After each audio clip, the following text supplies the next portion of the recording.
अमरावतीच्या मेळघाटातील सातपुड्याच्या पायथ्याशी रंगला अनोखा रंगोत्सव। सर्व शासकीय योजनांचा लाभ एकाच छताखाली देण्याचा रंगोत्सवातून प्रयत्न। आदिवासींचे स्थलांतर रोखण्यासाठी प्रशासन नागरिकांच्या दारी हा उपक्रम मेळघाटात होळी सणाला राबवण्यात आला। मेळघाटात होळी या सणाला विशेष महत्त्व आहे। कामानिमित्त स्थलांतरित झालेले मेळघाटवासी होळीला आपापल्या गावी परततात आणि सर्व मिळून 5 दिवस रंगोत्सव साजरा करतात। हीच बाब हेरत मेळघाटात रंगलेल्या रंगोत्सवाच्या माध्यमातून आदिवासींना जोडण्यासाठी विविध सांस्कृतिक कार्यक्रमाचे आयोजन प्रशासनाच्या वतीने करण्यात आलं। आदिवासी लोककलेला या माध्यमातून प्लॅटफॉर्म उपलब्ध करून देण्याचाही उद्देश प्रशासनासमोर होता। या दरम्यान मेळघाटातील आदिवासी बांधवांनी वेगवेगळ्या प्रकारचे नृत्य, नाटिका, पथनाट्य सादर करून उपस्थितांचं लक्ष वेधलं।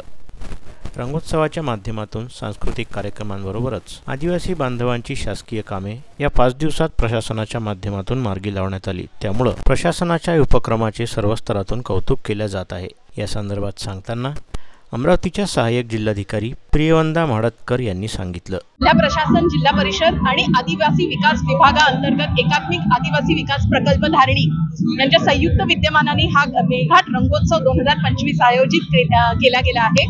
या ठिकाणी विविध सांस्कृतिक कार्यक्रम आयोजित केले आहेत, स्पर्धा ठेवल्या आहेत, लोकनृत्य, वेशभूषा आणि पाककला स्पर्धा ठेवल्या आहेत आणि त्याचबरोबर सगळ्या डिपार्टमेंट्सच्या शासकीय वेगवेगळ्या विभागांच्या योजना लोकांपर्यंत पोहोचवण्यासाठी वेगवेगळे स्टॉल्स लावले आहेत। या स्टॉल्स मध्ये आधार अपडेशन असो किंवा रेशन कार्ड विभक्तीकरण असो अशा वेगवेगळ्या सुविधा उपलब्ध करून दिल्या आहेत। इंटरनेट फॅसिलिटी प्रत्येक स्टॉलला दिली आहे। झेरॉक्स मशीन उपलब्ध करून दिली आहे कमी शुल्कात, म्हणजे लोकांची सर्व कामं आजच या कॅम्पच्या ठिकाणीच पूर्ण होतील। आणि त्याचबरोबर आरोग्य तपासणी सुद्धा ठेवली आहे। सिकल सेलसाठी मौखिक तपासणी, नेत्र तपासणी या इथे आयोजित केली आहे।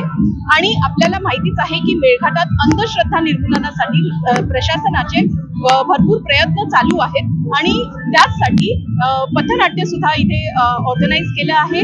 त्याच्यातून डम्मा केल्यावर काय मुलांना कसा हार्मफुल असतं डम्मा, त्याच्यानंतर कमी वयात लग्न केल्यावर मुलींच्या आरोग्यासाठी किती धोका आहे, त्यांच्या जीवासाठी धोका आहे, बाल मृत्यू आणि कुपोषण हे सगळे गोष्टी घडतात। तर त्यासाठी जनजागृती या ठिकाणी पथनाट्याद्वारे केली गेली आहे।